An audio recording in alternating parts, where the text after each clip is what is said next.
Ya, saya bersyukur, kita bersyukur hari ini diberikan kesempatan untuk beribadah kepada Tuhan. Sekalipun memang masa-masa seperti ini baru kali ini kita rasakan kita ibadah di rumah. Ya, tapi secara pribadi saya sangat menikmati karena melalui ibadah di rumah saya bisa mengajak istri saya, anak-anak saya membaca firman Tuhan. Ya, kami lakukan itu karena saat ini mungkin saja selama ini kita tidak pernah melakukan ibadah yang seperti itu. Hanya mungkin berdoa spontan saja, berdoa untuk makan, berdoa untuk tidur. Tapi untuk khusus untuk merenungkan kasih Tuhan, merenungkan kebaikan Tuhan dalam hidup kita, inilah saatnya bagi Bapak Ibu Saudara yang dikasih oleh Tuhan. Dan pagi hari ini tuh saya mau katakan kepada kita ada hari ini semua karena anugerah Tuhan. Ada banyak orang di sana tidak menikmati seperti yang kita nikmati saat ini. Mereka kehilangan pengharapan, mereka putus asa yang berlebihan. Ya, tetapi hari ini saya mengajak kita untuk membaca suatu firman Tuhan. Ya, mungkin melalui firman Tuhan ini mungkin udah sering kita dengar, tidak asing lagi bagi Bapak Ibu karena ini tentang penampakan Tuhan Yesus kepada para murid-muridnya. Kita ambil dari kitab Injil Yohanes pasal yang ke-20.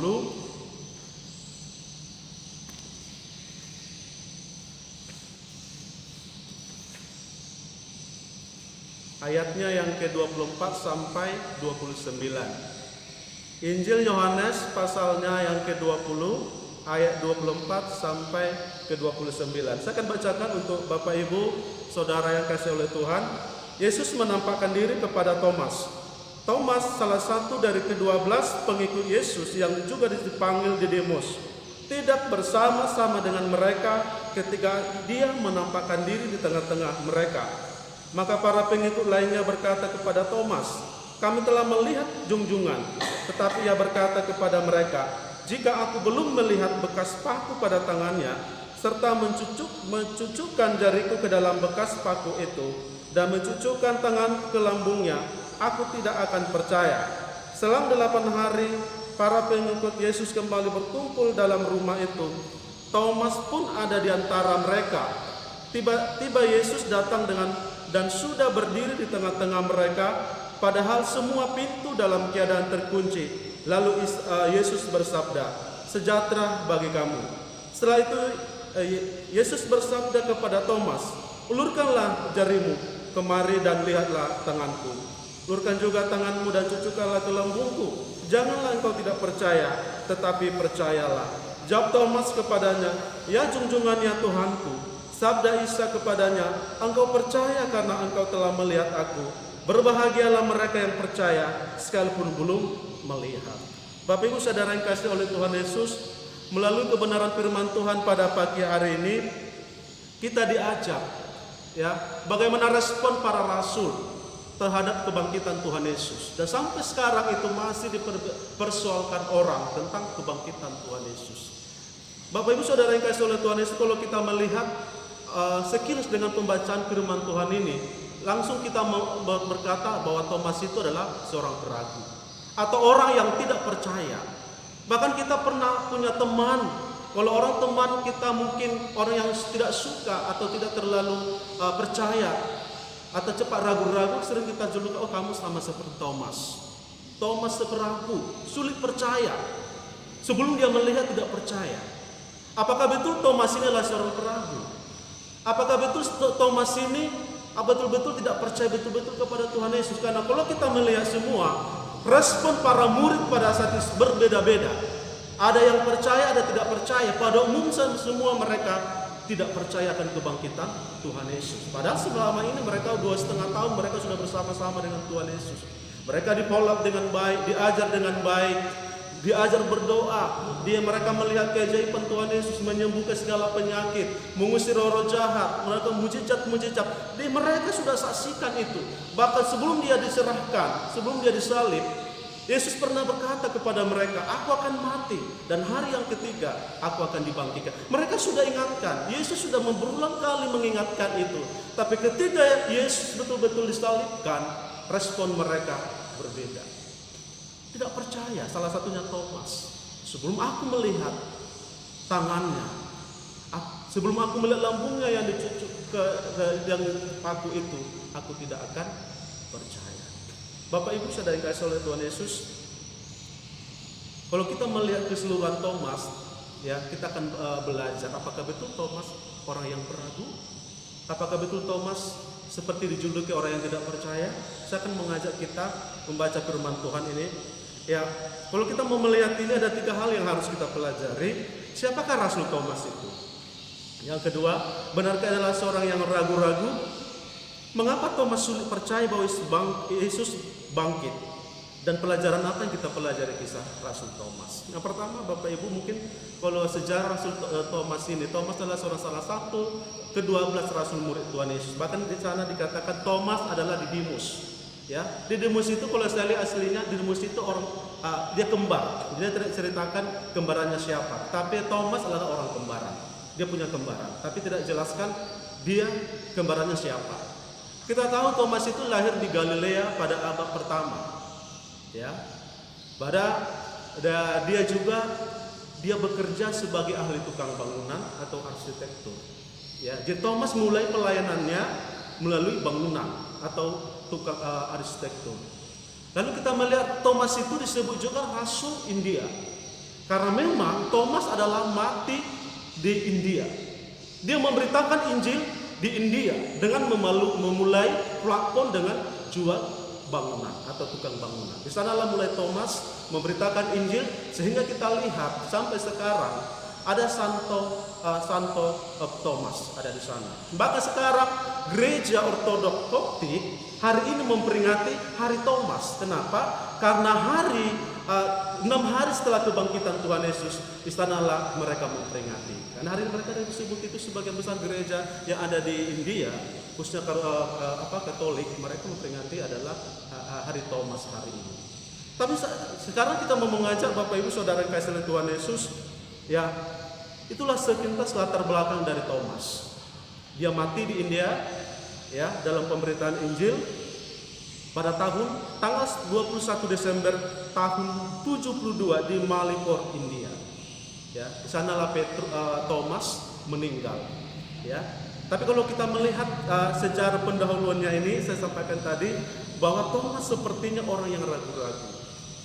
Ya, saya akan mengajak kita ada 2 fakta menolong saudara dan saya supaya kita tidak salah mengartikan apa perkataan Tuhan Thomas kepada Yesus. Sebelum aku melihat Yesus, aku tidak percaya. Saya mengajak saudara, kita akan melihat dari ayatnya yang Yohanes pasal 11 ayat 16. Coba Bapak Ibu kita buka. Yohanes pasal yang ke-16, Yohanes pasal 11 ayat 16. Yohanes pasal 11 ayat 16, demikian firman Tuhan. Lalu Thomas yang disebut Didimus berkata, pengikut-pengikut Yesus yang lainnya, mari kita pergi juga, biar kita mati bersama-sama dengan dia. Di sini mengatakan Bapak Ibu, kalau kita lihat latar belakang ini berbicara tentang Lazarus yang mati. Ya, jadi respon Thomas kepada Yesus jelas. Ya, dia responnya seperti yang tadi katakan, marilah kita pergi juga untuk mati bersama-sama dengan dia. Di sini dia menunjukkan bahwa dia orang berani. Dia orang yang beriman. Dia di 12 murid Tuhan Yesus pada saat itu, Yesus mengajak dia bersama-sama di sana. Tapi Thomaslah yang berani berkata, marilah ikut dengan dia. Ini menunjukkan, menolong kita bahwa sebenarnya Thomas adalah orang yang percaya. Orang yang sungguh-sungguh setia kepada Tuhan. Orang-orang yang betul-betul berpengharapan teguh kepada Tuhan Yesus. Di saat murid-murid yang lain tidak merespon perkataan firman Tuhan Yesus pada saat itu, tetapi Thomas berkata, mari kita ikut dia, mari kita ikut bersama-sama dengan dia. Saudaraku yang kasih oleh Tuhan Yesus, di sini kita melihat bagaimana Thomas adalah orang-orang yang percaya sungguh-sungguh kepada Tuhan. Kalau kita melihat tadi ayatnya yang pembacaan firman Tuhan tadi sangat kontras ya, kontrasnya. Sebelum aku melihat Yesus, aku tidak percaya. Tapi saat pasal 11 ayat 16 mengatakan bahwa Thomas adalah orang yang percaya, orang yang berani mengambil resiko, berani mengikut Tuhan, bahkan nyawanya pun dipertaruhkan untuk Tuhan. Bapak Ibu Saudara yang kasih oleh Tuhan Yesus, kita kembali merenungkan panggilan kita yang semula. Kita merenungkan kasih Tuhan dalam hidup kita. Kita sebagai orang Kristen, sebagai orang percaya kepada Tuhan, kadang-kadang ada kalanya seperti Thomas ini. Di saat ada kesulitan, di saat ada tantangan, di saat kita berhadapan suatu kesulitan, kita sulit memilih yang mana yang benar. Kadang-kadang kita kilap, Bapak Ibu. Pikiran kita, bukan kita dibutakan oleh kebenaran firman Tuhan. Tetapi saya mengajak kita saat ini belajar dari sifat Thomas. Dia orang yang berani, dia rela mati untuk Tuhan Yesus. Bagaimana dengan kita Bapak Ibu, jemaat Tuhan yang kasih oleh Tuhan Yesus? Apakah ya kita yang sudah perbuat kepada Tuhan? Kita boleh introspeksi diri kita, panggilan kita. Ya, sebelum seberapa yang kita miliki dengan rasul-rasul yang lain. Kalau kita lihat sejarah-sejarah gereja, saat itu banyak murid-murid Tuhan Yesus yang mati martir demi Injil. Kita ini enak semua fasilitas ada. Penginjil ada, sepeda motor ada, mobil. Sekarang kita nggak bisa beribadah bersama-sama, ada aplikasi yang kita lihat saat ini kita bisa dijangkau. Tidak ada alasan sebenarnya tidak beribadah kepada Tuhan. Tidak ada alasan lagi bagi saya, aku tidak ada ibadat, tidak ada aplikasi Zoom. Semua sudah ada sebenarnya. Tinggal kita, kemauan kita. Itu menunjukkan keseriusan kita. Itu menunjukkan hati kita kepada Tuhan. Merespon kebangkitan Tuhan Yesus dalam hidup kita. Satu langkah dari rumah kita belum tentu ada orang beribadah. Pasti banyak orang nggak beribadah hari ini. Mungkin di depan yang kita lihat aja, satu langkah tidak mau orang beribadah. Alasan tertentu tidak masuk akal. Tetapi Bapak Ibu, melalui kebangkitan Tuhan Yesus hari ini, diingatkan kita pada hari ini, marilah kita seperti Thomas yang belajar untuk melangkah bersama dengan Kristus. Saudara kasih oleh Tuhan Yesus, banyak orang mengikut Tuhan Yesus dengan motivasi yang salah. Banyak Bapak Ibu. Kita lihat di sejarah gereja, bahkan di Alkitab sendiri mencatat pada ketika orang Yesus mengadakan mujizat-mujizat, menyembuhkan semua penyakit datang ke Tuhan Yesus. Ya, semua yang sakit, yang timpang, yang buta datang Tuhan Yesus. Ya. Ketika Tuhan Yesus memberikan 5.000 orang makan 2 ekor ikan dengan 5 roti, semua datang. Ya.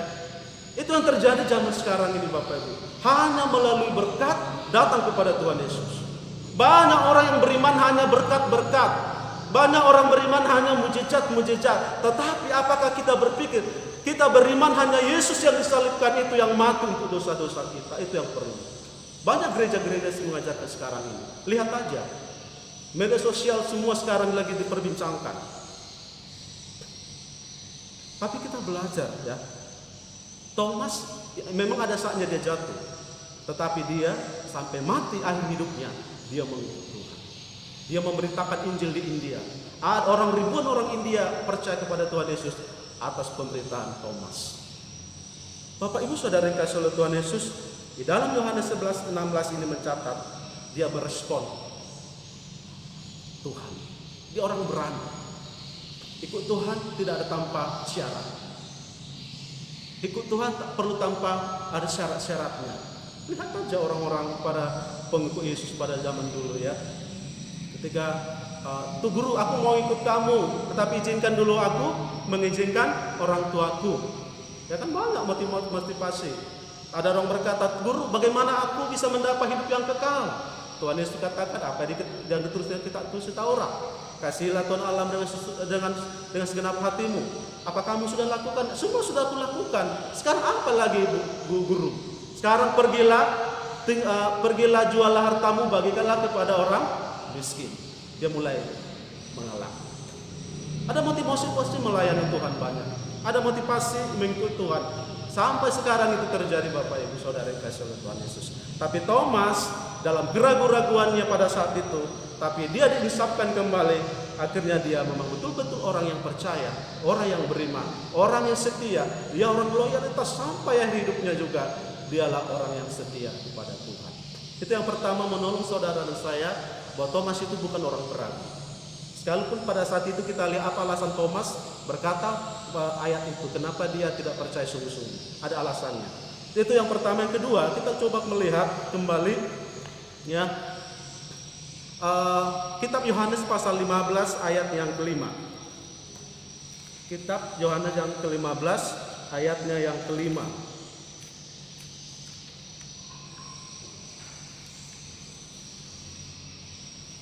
Demikian firman Tuhan. Lalu kata Thomas kepadanya, "Ya junjungan, kami tidak tahu kemana engkau pergi. Bagaimana kami tahu jalannya?" Ya, dia orang suka bertanya, Bapak Ibu ya. Murid-muridnya pada diam semua. Kalau kita melihat latar belakang, Yesus kan mengajar tentang rumah Bapa. Aku akan pergi ke rumah Bapa menyediakan tempat bagimu. Ya, tetapi dia katakan, "Guru, kami tidak tahu kemana engkau pergi. Bagaimana kami tahu jalannya?" Dia bertanya. Ya, dia mengimani sesuatu yang pasti. Dia mengimani sesuatu yang pasti sehingga dia tidak salah mengambil keputusan. Saudaraku kasih oleh Tuhan Yesus, kalau kita melihat catatan ini, ya, bagaimana iman daripada Thomas pada saat itu, rela dia mati, ikut Tuhan, ikut saja, apa penting dia tanpa syarat, mau ikut Tuhan, ikut Tuhan.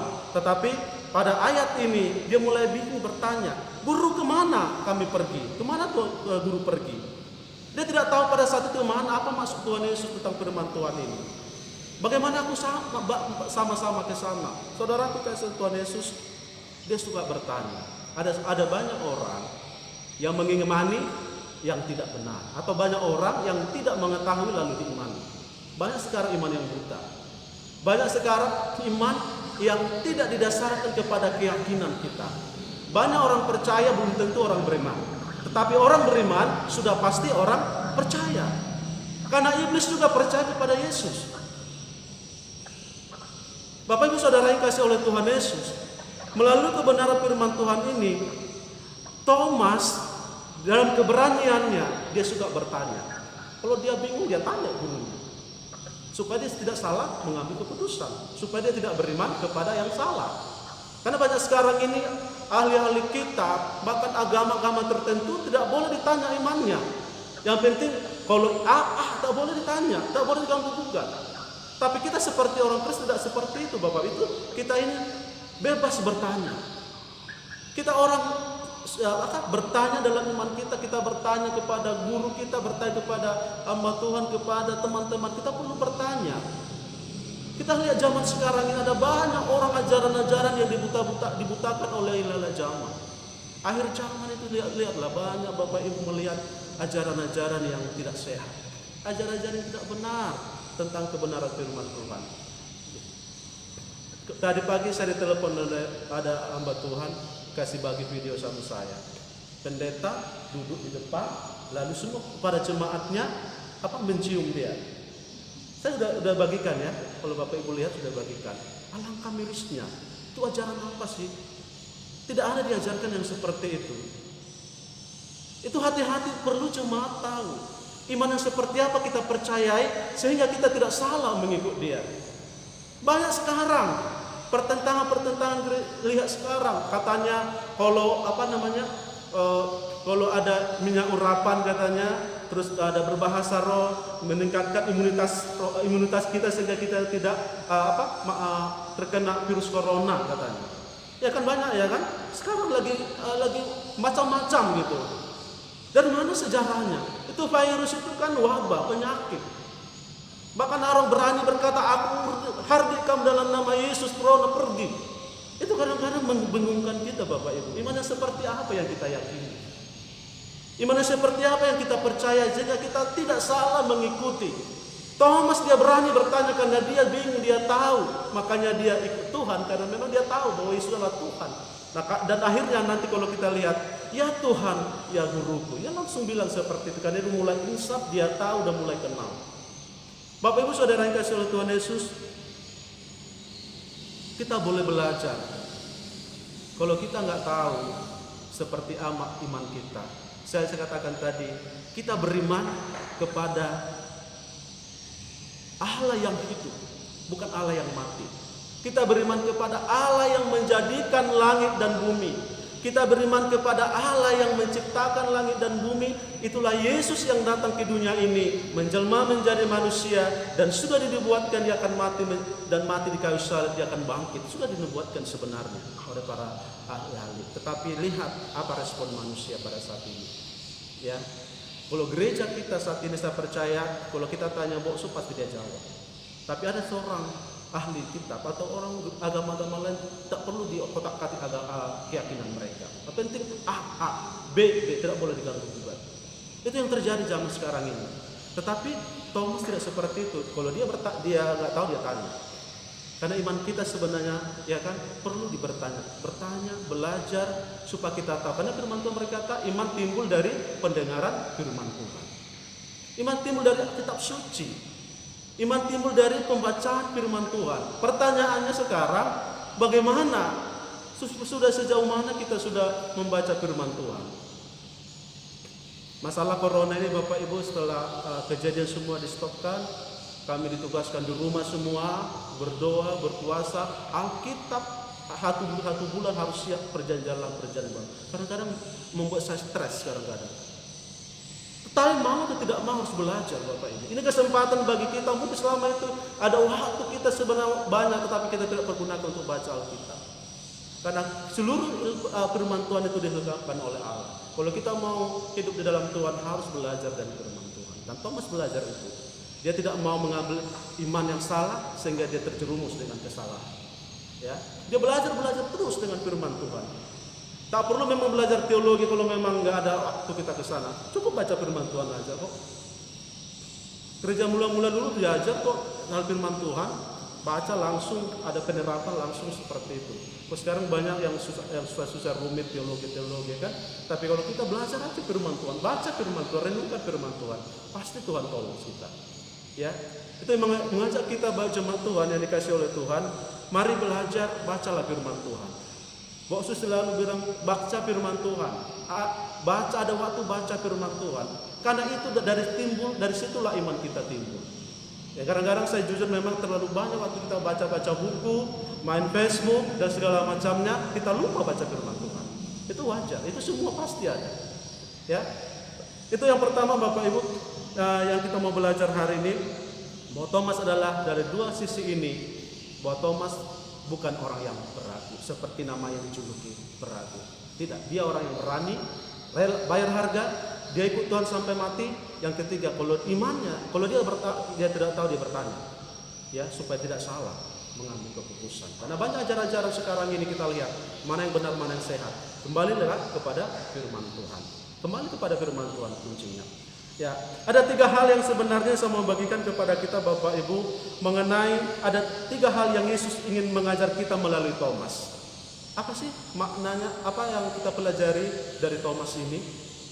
Yang pertama, kalau kita melihat pasal tadi ya, sampai ayatnya seperti tadi, percaya pada kata-kata Yesus sekalipun fakta di sekeliling kita membuat kita sulit untuk percaya. Percaya kepada kata-kata Tuhan Yesus. Karena kata Tuhan Yesus adalah firman Tuhan. Firman Tuhan itulah janji-janji Allah. Firman Tuhan itulah menjadi kekuatan baru bagi kita. Ya, walaupun faktanya seperti Thomas, ya seperti ayatnya 11-16 ini, akhirnya harus mengalami keraguan atas kebangkitan Tuhan Yesus. Karena apa yang terjadi pada Yesus memang sangat sulit dicerna akal manusia. Saya kembali ke pertanyaan tadi, kenapa tidak percaya? Kenapa Thomas katakan, sebelum aku melihat tangannya, sebelum aku mencucukkan tangannya ke lambungnya, saya tidak percaya. Kenapa? Kita berbeda Bapak Ibu. Thomas punya Thomas itu kan orang yang suka berani, suka bertanya. Ya, saat para murid-muridnya memberitahu bahwa kami sudah bertemu dengan guru, kami sudah bertemu dengan Tuhan Yesus. Apa kata respon Thomas? Tidak, saya tidak percaya sebelum aku melihat tangannya. Sepertinya Thomas memang orang yang ragu-ragu, orang yang tidak beriman kepada Tuhan Yesus. Tapi kalau kita melihat sebenarnya, kenapa Thomas melakukan itu atas kekecewaan hatinya? Kenapa dia kecewa? Kita tahu Yesus ingin menjadi raja, Yesus ingin dijadikan menjadi Mesias untuk membebaskan mereka dari Romawi. Karena saat itu orang Israel ditindas oleh Romawi. Dengan kehadiran Tuhan Yesus, Mereka ingin menjadikan Yesus menjadi raja, membebaskan Israel dari tangan Romawi. Itu alasan mereka sebenarnya. Sehingga mereka kata, saya tidak percaya. Kita tahu Thomas, mereka coba kita bayangkan 2,5 tahun mereka bersama-sama dengan Tuhan Yesus. Kemana-mana mereka bersama-sama. Mereka diajar, mereka berkhotbah, mereka juga mengadakan tanda-tanda mujizat, menyembuhkan segala penyakit. Mereka bersama-sama dengan Tuhan Yesus. Mereka sangat mengharapkan Yesus menjadi tumpuan harapan mereka. Mereka mengharapkan bahwa mereka lah Mesias yang nantikan Allah untuk membebaskan mereka dari tangan Mesir dan tangan Romawi. Tapi akhirnya sirna semua ketika Yesus mati disalibkan. Harapannya putus. Mereka mulai mengecewa. Murid-murid semua kecewa betul kepada Tuhan Yesus. Masa guru yang orang yang bisa berkuasa disalibkan secara tidak manusiawi, darahnya berdarah-darah, diperlakukan tidak manusia, digiring seperti penjahat betul pada saat itu. Bagi kita sebagai manusia tidak masuk logika sebenarnya. Padahal murid-murid yang mengalami itu tidak masuk akal bagi mereka. Kok seorang guru yang seperti Tuhan Yesus yang kami pernah lihat seperti ini, kok bisa mau mati, diperlakukan seperti itu. Akhirnya timbullah kekecewaan bagi para muridnya, termasuk Thomas yang akhirnya katakan, tidak, saya tidak percaya sebelum aku melihat. Ada latar belakangnya sehingga mereka kecewa. Bukan karena imannya sebenarnya, tapi respon mereka karena harapan mereka tidak sesuai dengan apa yang mereka inginkan. Bapak Ibu saudara yang kasih oleh Tuhan Yesus, sekarang pun banyak seperti itu. Sampai sekarang itu dipertentangkan. Ada orang mengatakan Yesus itu tidak disalibkan kok. Yesus itu bukan Yesus yang disalibkan, tapi murid-muridnya yang disalibkan. Ada orang berkata Yesus itu tidak bangkit, tetapi murid-muridnya membawa dia atau mencurinya. Banyak peristiwa yang terjadi seperti itu. Dan agama-agama sedang membahas ini sebenarnya saat ini. Tetapi kita sebagai orang Kristen, sebagai orang yang beriman, sebagai orang percaya, Alkitab sudah menjelaskan dari nubuatan sampai akhirnya Yesus memang betul-betul bangkit dari kematian. Mereka menampakkan diri kepada hari pertama, kedua, ketiga kali kepada murid-muridnya sebelum dia naik ke surga. Mereka bertemu dengan Yesus seperti sedia kala. Tetapi Bapak Ibu saudara dikasih oleh Tuhan Yesus, kita melihat kekecewaan Thomas terhadap responnya karena gurunya, harapannya, tumpuan harapannya yang sudah diandalkan tiba-tiba mati secara tragis. Tragis ya, Yesus mati disalibkan. Kadang-kadang kalau saya menonton film yang baru itu, kadang-kadang saya merinding mendengarnya. Kadang-kadang kita terlalu cepat kata Yesus mati disalibkan, terlalu gampang dari mulut kita kadang-kadang. Tapi pengorbanan Yesus yang sebenarnya itu apa? Kasih Kristus yang sebenarnya bagi dunia ini itu apa? Sehingga kita boleh belajar ya, melalui pengorbanan Tuhan Yesus, melalui kematian Tuhan Yesus, melalui kebangkitan Tuhan Yesus, menyatakan, memproklamasikan sebenarnya kemenangan Tuhan Yesus, kemenangan Allah bagi dunia ini. Saudaraku yang kasih oleh Tuhan Yesus, kadang-kadang kita suka seperti itu ya, seperti Thomas ya. Tidak sesuai hati kita mengambak ya. Kita nggak sesuai dengan pikiran kita, tidak sependapat dengan orang lain, kita katakan no. Kadang-kadang seperti itu Bapak Ibu. Hidup kita itu wajar-wajar saja. Ya. Thomas juga seperti itu. Dia kecewa sama Tuhan Yesus. Sampai dia kata tidak, sebelum aku melihat tangannya, saya tidak percaya. Mungkin kita kecewa saat ini kepada anak-anak kita, kepada suami, kepada istri, tetangga. Kita kecewa pada teman kita, mungkin kecewa kepada saya, kepada hamba Tuhan yang lain, kepada bos, biasa-biasa saja. Karena memang itu wajar. Karena manusia tidak ada yang sempurna Bapak Ibu. Murid-murid Tuhan Yesus juga yang sudah diajar, dilatih, dimuridkan dengan baik, mereka gagal juga semua kok. Tetapi apa yang menjadi hikmatnya bagi kita saat ini? Thomas, dia melangkah bersama dengan iman. Dia melangkah dengan iman Bapak Ibu. Dia rela. Buktinya dia mati di India memberitakan Injil. Kalau kita melihat akhir hidup orang, bukan saat sekarang, tetapi kematiannya. Bagaimana hidupnya mati bersama dengan Kristus. Makanya Rasul Paulus katakan, aku telah bertanding dan mengakhiri pertandingan dengan baik. Itu benar. Apakah pertandingan kita hari ini saja, atau besok, lusa, atau setelah kita mati, atau Yesus memanggil kita? Pertandingan kita masih bertanding saat ini. Ya, Paulus katakan saya masih bertanding. Aku akan mengakhiri pertandinganku dengan baik. Aku sudah menerima pahala. karunia yang diberikan Tuhan kepada saya. Bapak Ibu, saya mengajak hamba Tuhan, rekan-rekan hamba Tuhan, memang masalah banyak, pergumulan banyak yang kita hadapi saat ini. Siapa sih nggak takut saat ini? Sikut apa sih iman kita kini kita takut? Semua dunia mengalami ketakutan, kebimbangan. Sekarang krisis ekonomi mulai. Saya nonton televisi 1 juta, gelombang pertama sudah banyak PHK, ya kan? Dan tadi pagi saya nonton juga ini virus ini masih fase pertama di Indonesia. Fase yang kedua kita belum tahu. Puncaknya kita nggak tahu. Itu mengingatkan kita Bapak Ibu, bagaimana iman kita kepada Kristus. Bagaimana keyakinan kita di tengah-tengah COVID-19 saat ini. Semua sudah pada krisis. Kita takut. Keluarga saya mau datang pasca dari jauh dari Bandung, tolak, tidak bisa datang. Padahal sudah lama-lama didoakan, dikumuli, kami akan kumpul di sana, ya, tapi semua batal. Bapak Ibu Saudara yang kasih oleh Tuhan Yesus, belajar dengan Thomas, ya, percaya saja pada kata Tuhan Yesus, percaya saja apa yang disampaikan oleh firman Tuhan. Makanya banyak kita berdoa. Yang kedua, apa yang kita mau pelajari melalui Thomas? Kalau Bapak Ibu baca ayat dalam Markus 9 ayat 24. Coba Bapak Ibu ada yang baca Markus 9 ayat 24.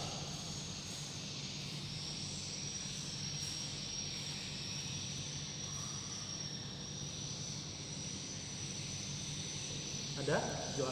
Markus 9 ayat 24.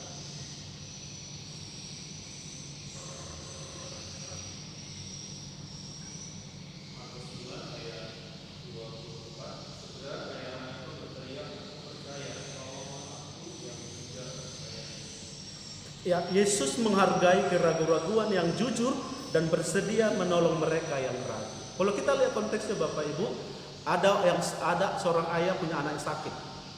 Ya. Dia mulai kecil dia sakit. Dia kerasukan setan.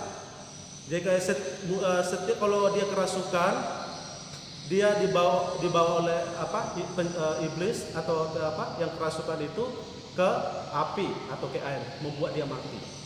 Tapi ketika dia bertemu dengan Tuhan Yesus, ada kata yang dikatakan di sana, Tuhan tolonglah kalau engkau mampu.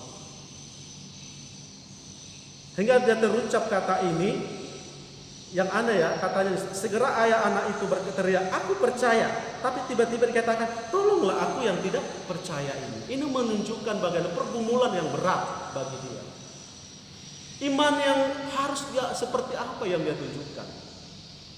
Di satu sisi, anaknya sudah mulai kecil dia kerasukan setan. Dia tidak melihat tega anaknya mengalami hal yang seperti itu. Ketika dia bertemu dengan Tuhan Yesus, Tuhan bantulah. Tapi Tuhan, kalau kita melihat selanjutnya, Tuhan katakan, bagi yang percaya tidak yang mustahil. Kadang-kadang kita seperti Bapak ini, Bapak Ibu ya kan. Ingat Petrus ketika ketika para pengikut Yesus menyeberang ke danau. Yesus saat itu mereka berada bersama-sama dengan para muridnya. Mereka di tengah-tengah laut. Tiba-tiba Yesus datang menghampiri dia.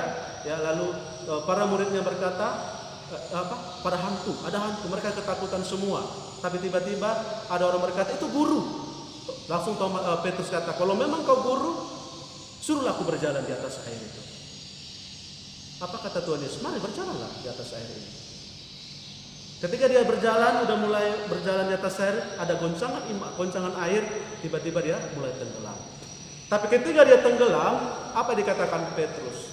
Tuhan, tolong saya. Akhirnya Tuhan menolong dia. Kadang-kadang seperti kita, karena iman kita saat ini. Kadang-kadang iman kita ada saatnya lemah. Ada saatnya kita putus asa. Ada saatnya kita mengalami problema. Kadang-kadang kita nggak tahu menentukan yang mana yang benar, mana yang salah. Iman kita diperhadapkan. Iman kita dipertaruhkan dengan keputusan kita. Bapak Ibu Saudara yang kasih Tuhan Yesus, saat iman kita lemah, sebenarnya Tuhan sedang ingin kita mau datang kepada Dia. Petrus dia lemah, dia langsung datang kepada Tuhan. Akhirnya Tuhan menolong dia. Thomas yang tadinya mula-mula curiga, udah mulai ragu-ragu, akhirnya kalau kita melihat ketika Yesus datang kepada dia langsung respon. Apa responnya? Ya Tuhan, ya Allah. Mulai dia diingatkan kembali. Ada mulai pemulihan kembali. Bapak Ibu Saudara kasih oleh Tuhan Yesus, keraguan-raguan memang sering membawa kita keputusasaan. Takut berlebihan itu sangat membahayakan iman kita. Bahkan kalau kita lihat Agustinus, Bapak gereja, dia pernah berkata, mengenal Allah, mengenal diri sendiri, baru kita mengenal Allah. Jangan boleh kita kenal Allah dulu baru kenal diri kita. Kita yang tahu kelemahan kita, kita yang tahu diri kita sendiri. Kalau kita mengenal Allah, kenal dulu diri sendiri. Dan banyak orang yang tidak mengenal diri sendiri sehingga dia jatuh ke dalam dosa. Karena kita manusia yang berdosa, manusia yang lemah, manusia yang penuh dengan keterbatasan. Ada saatnya iman kita lemah. Sama seperti Bapak tadi. Aku percaya, tolonglah aku yang tidak percaya ini. Saudaraku yang kasih oleh Tuhan Yesus, dalam berespon dalam kehidupan kita pun sekarang banyak. Ada keluarga kami yang tadinya ikut Tuhan Yesus, rajin kali, setia beribadah, ya, baca firman Tuhan, tidak pernah absen, pokoknya semua dilakukan. Tapi pada suatu saat dia memilih untuk menikah dengan beda agama. Iman dipertaruhkan di sini. Saya sudah bilang, kamu sudah kenal dan ikut Tuhan mulai kecil. Yesuslah jalan keselamatan. Yesus yang sudah memberikan pengharapan kepada kamu. Dia bilang begini, tapi Bang, dia kan sama. Saya lihat dia rajin memasak, rajin menyuci. Hanya gara-gara rajin kamu melihat secara fisiknya, kamu mau ikut dia. Ketimbang saya menikah sama orang-orang Batak, sama orang-orang Kristen, kasar, ya, pukuli. Kadang-kadang kita tidak menjadi berkat memang. Tapi akhirnya keputusannya, saya bilang begini, kalau kamu mau, firman Tuhan katakan jelas, tidak ada persatuan antara terang dan gelap. Kamu sekarang terang, kamu bersatu dengan gelap, lama-lama hari ini mungkin kamu baik, besok ini baik, tapi ingat, lama-lama kamu akan terjerumus dengan dia. Benar Bapak Ibu? Di mana iman yang selama ini dipelajari? Di mana imannya, keteguhan iman yang selama ini? Gara-gara wanita, gara-gara laki-laki yang ganteng, yang cantik, kadang-kadang kita menukarkan Yesus yang disalibkan itu. Saya menangis, saya sedih melihat dia saat itu. Bahkan dibuat di WA-nya inilah pernikahan kami, akad nikah, kata saya bilang kita koyak langsung. Bapak Ibu Saudara yang kasih, kita kesal. Jadi sebenarnya tidak membuktikan, mulai kecil kita beribadah, tidak membuktikan iman kita sampai bertahan sampai ini. Banyak sekarang. Saya udah pernah cerita sini, hamba Tuhan juga pada cerai kok, ya kan? Hamba Tuhan ada yang cerai, ada yang juga yang murtad. Dari mana iman kita yang selama ini? Thomas kita katakan ragu-ragu, kita juluki dia peragu. Dia mulai ragu-ragu dengan imannya, tapi akhir hidupnya dia setia kepada Tuhan. Memberitakan Injil ke daerah yang jauh di India sana. Mati hidupnya ada di India. Saudaraku kasih oleh Tuhan Yesus, kita diberikan dikaruniai oleh Tuhan bukan hanya percaya, tetapi menderita. Hendaklah kita, Yesus saja menderita, Tuhan kita menderita, guru kita menderita. Masa kan pengikutnya tidak menderita? Dalam arti harus jangan menderita, maksudnya buat menderita bukan itu maksudnya ya. Menderita itu maksudnya siap menanggung salib, siap menanggung resiko pengikut Tuhan, siap kita dikucilkan demi Kristus. Kita ini aman-aman aja, bebas beribadah, melompat kiri kanan pun kita beribadah, tidak ada masalah Bapak Ibu. Tetapi di tempat yang lain, mendengarkan Yesus saja orang pada ketakutan.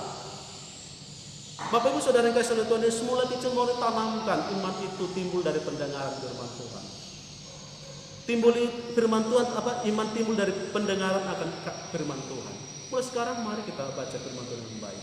Karena tidak semua orang mencerna dengan baik dengan firman Tuhan. Dan kita bersyukur gereja kita, saya pikir saya senang karena Injil ya, sembah kepada firman Tuhan. Ya.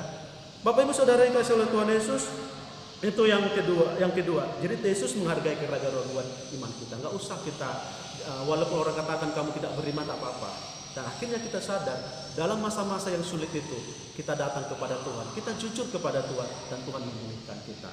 Kata orang pepatah, awal dari pemulihan keterbukaan adalah pemulihan.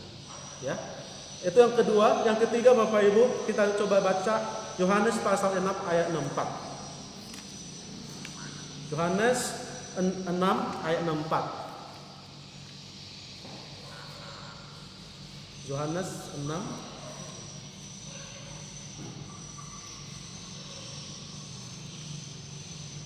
coba kalau ada Bapak Ibu yang sudah lihat.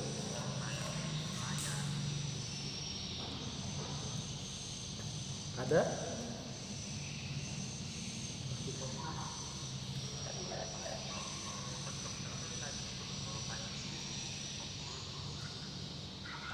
Oke. Ya, Yohanes 6 ayat 64.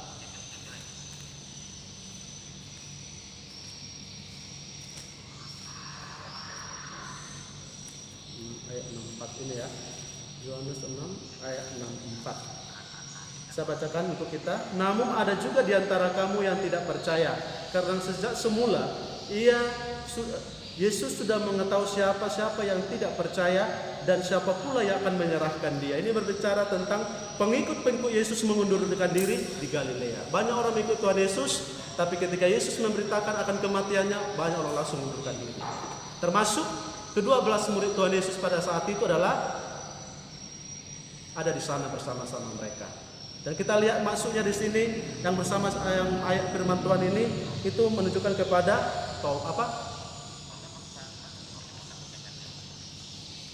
Yudas Iskariot. Kata Yudas itu kan salah satu murid Tuhan Yesus ya. Tetapi Yudas dia dipakai oleh iblis untuk menggenapkan kematian Tuhan Yesus.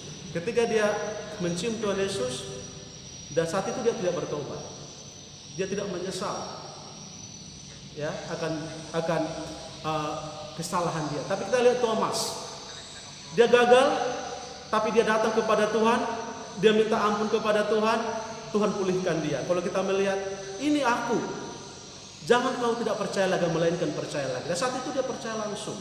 Kita lihat Petrus gagal 3 kali. Dia menyangkal Yesus 3 kali. Dalam kegagalannya apa yang terjadi?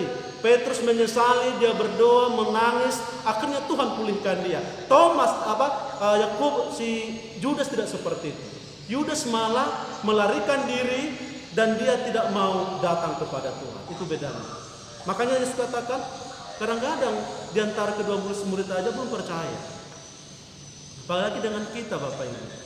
Yesus sudah langsung mengajar para pengikutnya juga. Di antara mereka ada satu orang yang tidak percaya, tidak beriman.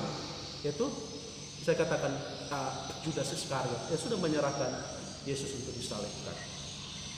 Gambaran ini menunjukkan bahwa sekuat apapun kita, pasti suatu saat ada masa-masanya dalam kesulitan iman kita dan pergumulan dengan iman kita. Pasti ada saatnya kita ragu-ragu. Saatnya kadang-kadang kita lemah. Saat kadang kita putus asa. Tapi ingatlah, Yesus yang dulu yang kita sembah itu, yang dulu sudah mati disalibkan itu, sama seperti sekarang dia tidak pernah berubah. Ini jadi pertanyaannya dalam kegagalan kita, dalam keputusasaan kita, mengapa kita datang kepada Tuhan? Karena banyak orang yang tidak mau datang kepada Tuhan. Sebenarnya mereka sudah tahu kebenaran itu. Banyak orang tahu bahwa itulah jalan keselamatan. Namun mereka tidak meyakini dan tidak mempercayai. Dan mereka tidak berani ambil resiko mengikut Tuhan. Bapak Ibu Saudara yang kasih Tuhan Yesus, kalau saudara gagal hari ini, datanglah kepada Tuhan. Kalau kita saat ini dalam masalah, pergumulan, beban hidup, datanglah kepada Tuhan. Karena Tuhan pasti akan memulihkan saudara dan saya. Thomas dipulihkan oleh Tuhan. Petrus dipulihkan oleh Tuhan. Sehingga dia kembali melakukan visi Allah, memberitakan Injil kepada seluruh bangsa di dunia ini. Bapak Ibu Saudara kasih oleh Tuhan Yesus, lebih baik ragu-ragu dan menyatakan keraguan itu pada diam-diam tidak percaya. Ya, banyak orang pura-pura percaya tapi nggak ngerti apa-apa. Banyak orang katanya aku mengikut Tuhan, sama seperti dia dalam kitab tadi. Banyak orang datang mengikut Tuhan, ketika Tuhan Yesus mau katakan aku akan mati, disalibkan, pada murid-murid banyak orang yang mengundurkan diri. Dia hanya mau lihat mujizat, dia mau lihat berkat. Siapa sih nggak mau berkat? Pasti orang-orang kita undang pun ada orang memberikan berkat, pasti orang datang banyak. Atau kita masa-masa sekarang ini ada bantuan, beras segala macam, pasti orang banyak datang. Tapi coba kita beritakan Injil atau beritakan Yesus mati untuk dosa-dosamu, Allah menutup diri, menutup telinga bagi Injil itu sendiri. Dan itu yang terjadi bagi sekarang ini Bapak Ibu. Dan kita saatnya belajar, ya ada saatnya kita lemah, ada saatnya kita putus asa, ada saatnya kita iman kita dipertaruhkan, ada saatnya memang kita seperti Rasul Petrus kita gagal. Ada saatnya seperti Thomas juga kita meragukan kebangkitan Tuhan Yesus. Ada saat yang seperti itu. Tapi ingatlah, ketika kita kembali kepada Tuhan, menyesali, bertobat dan datang kepada Tuhan, ingat Tuhan memulihkan kembali. Thomas dipulihkan oleh Tuhan, Rasul Petrus dipulihkan oleh Tuhan. Akhirnya kalau kita melihat sejarah mereka, Thomas mati di India, ya, dan Petrus mati terbalik, disalibkan demi Injil. Bapak Ibu Saudara kasih oleh Tuhan Yesus, itu yang menjadi kita melihat firman Tuhan pada saat ini. Jadi kita mengambil keputusan, kesimpulan bahwa Thomas itu bukan beragu. Dia orang beriman, dia orang percaya, di akhir hidupnya dia orang yang percaya sungguh-sungguh kepada Tuhan, memberikan hidupnya mati untuk Tuhan. Tapi pada saat dia lemah memang dia kecewa. Kenapa timbul perkataan itu? Aku tidak pernah percaya itu karena kekecewaan dia kepada Tuhan. Menjadikan Yesus menjadi raja mereka, membebaskan mereka di taman Romawi. Kekecewaan itu di mata mereka dibutakan sehingga timbul perkataan itu. Aku tidak percaya. Tapi kalau kita lihat akhir hidupnya Injil firman Tuhan tadi, kalau kita melihat ketika Yesus langsung bertemu dengan Thomas, ya, ketika Tuhan Yesus bertemu dengan Thomas, respon Thomas berbeda Bapak Ibu. Kalau kita lihat ya,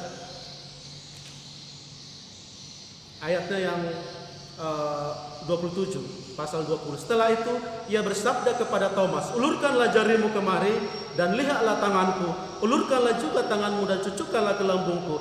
Jangan engkau tidak percaya, tetapi percayalah. Apa respon Thomas? Jawab Thomas kepadanya, ya junjunganku, ya Tuhanku. Dia mulai sudah mengerti, sudah mulai yakin percaya bahwa dialah Tuhan, dialah junjungan yang yakini itu untuk diberitakan kepada dunia ini.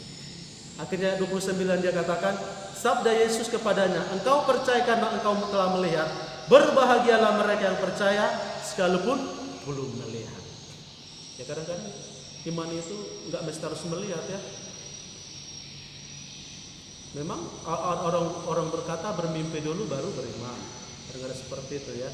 Tapi Tuhan katakan, percayalah kamu, ya, seperti Thomas tadi. Walaupun kamu melihat, percaya aja kepada firman Tuhan. Ya, kiranya firman Tuhan yang singkat sederhana itu menolong Bapak Ibu jemaat Tuhan yang sudah menyaksikan firman Tuhan ini. Mari di tengah-tengah masalah, kekhawatiran, kebimbangan saat ini, mari kuatkan iman kita kepada Kristus. Yesus yang dulu, Yesus sekarang dan sampai selama-lama sama. Dia sudah bangkit untuk saudara dan saya. Dia mengalahkan maut, memberikan hidup kekal kepada saudara dan saya. Hanya Tuhan inginkan saat ini adalah kita mempercaya sungguh-sungguh kepada Dia. Tuhan menginginkan kita menaruh iman kita kepada Dia. Tuhan menginginkan kita dalam hidup kita, Dia mau katakan Tuhan Yesus adalah Tuhan dalam hidup kita. Seperti dalam keraguan Thomas, akhirnya dia insaf dan sadar bahwa Tuhan betul-betul Tuhan. Bapak Ibu Saudari kasih Tuhan Yesus, kiranya Tuhan menolong kita, menghibur kita, supaya di tengah-tengah COVID-19 ini, ya, kita belajar memberikan hati kita banyak berdoa, ya, merenung. Dan sampai kapan ini kita nggak tahu, ya, kita nggak tahu. Ekonomi sudah mulai berdampak, ya, semua sektor sudah berdampak, ekonomi. Ya kan, krisis iman, krisis kasih, krisis kesehatan sudah terjadi, ya. Tapi ingatlah kan janji Tuhan bahwa Yesus yang dulu yang disembah sampai sekarang tidak pernah berubah. Pertanyaannya, maukah kita datang kepada Tuhan? Taruhlah harapanmu kepada Tuhan. Taruhlah hidup kita kepada Dia. Dia yang mengatur hidup kita. Karena kita nggak tahu. Seluruh dunia saat ini semua gelisah. Yang harus dilakukan adalah percaya kepada Tuhan, datang kepada Tuhan, bertelut lutut di hadapan Tuhan. Itu yang bisa kita perbuat saat ini. Tidak bisa kita lakukan apa-apa selain kita datang kepada Tuhan. Karena Tuhan menolong kita, Tuhan menghibur kita di saat-saat yang sulit ini.